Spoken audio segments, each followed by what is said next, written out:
The market at the edge of the dunes was loud with heat and greed. Scavengers shouted. Traders argued. The smell of oil, blood, and ozone hung in the air. Isaac wasn't there to buy anything important, just to sell what little junk he'd scavenged from a derelict outpost. A few power cells, 2 cracked lenses, and a dented canteen he'd carried since his time on Earth. He didn't even plan to trade the canteen. It was the only piece of home he still had. But then he saw her. Won the trade. Behind a row of cages, chained and bruised, sat a young alien woman. Silver skin marred with dust, violet eyes full of fury instead of fear. Her wrists were bound with energy cuffs that hissed faintly each time she moved. The slaver beside her caught Isaac's stare. Beautiful isn't she? He rasped, his fangs catching the light. A sorry-eyed warrior. Took 5 of my best men to bring her in. She's a savage. Dangerous. Isaac's jaw tightened. What are you asking? Don't bother. You can't afford her, the slaver sneered. Then his eyes fell on Isaac's hip, the canteen. Unless, Isaac frowned. This old thing, the slaver's grin widened. Earth metal, pre-war engraving. Humans will pay fortunes for that in the core worlds. Isaac looked between the alien girl and the canteen.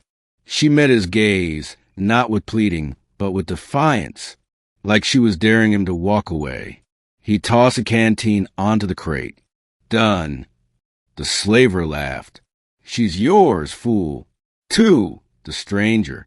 She didn't thank him. Didn't even look at him when he cut the cuffs and helped her to her feet. I didn't ask for rescue, she said in a low, sharp voice.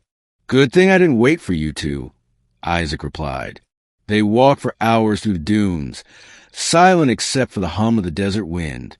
When she finally spoke again, it was to ask, Why did you trade for me? He shrugged. Didn't feel right, leaving someone caged.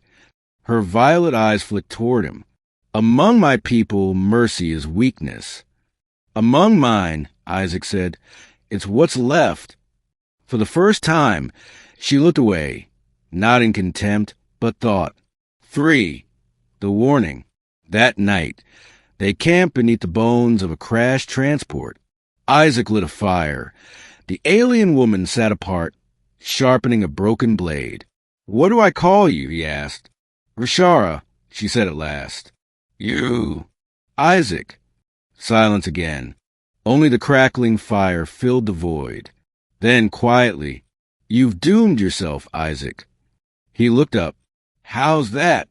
Rashara's gaze was steady, glowing faintly in the firelight. My people, the Asarii, have one law above all others. No one takes one of our kind in trade. No one owns Asarii. The slaver marked the transaction, recorded your face. She turned her blade in her hands. By dawn, every hunter in the sector will know your name.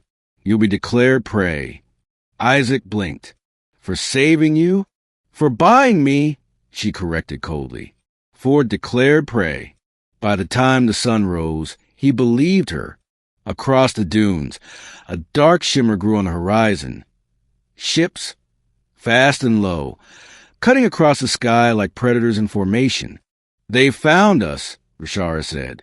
Isaac packed quickly, shoving rations and ammo into his old rover. Then let's make them earn their hunt. She glanced at him, studying his calm defiance. You don't fear them? He started the engine. Fear's a luxury I stopped affording years ago.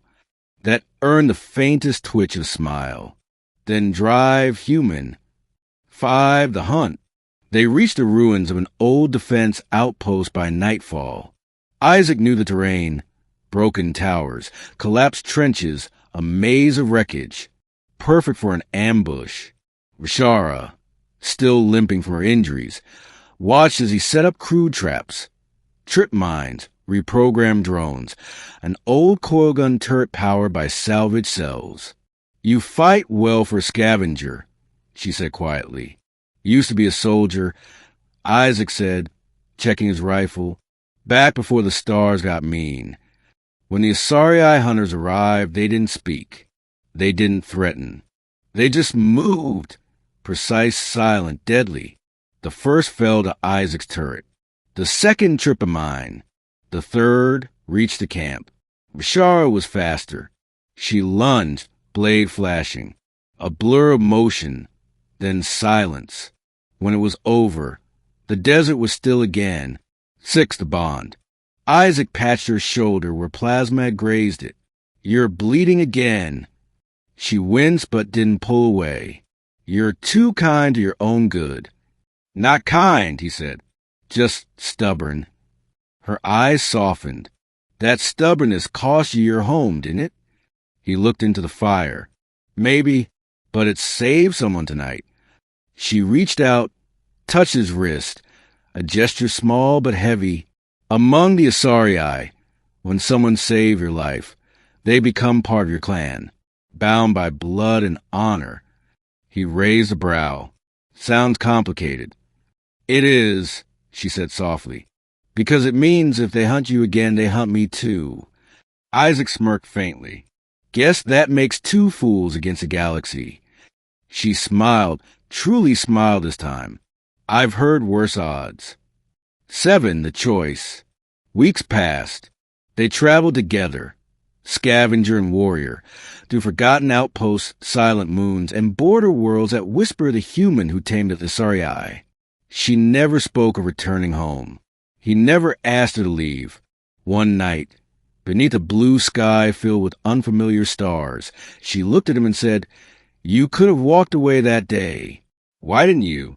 Isaac thought for a long moment. Because when I saw you in that cage, I remember how it felt to be one.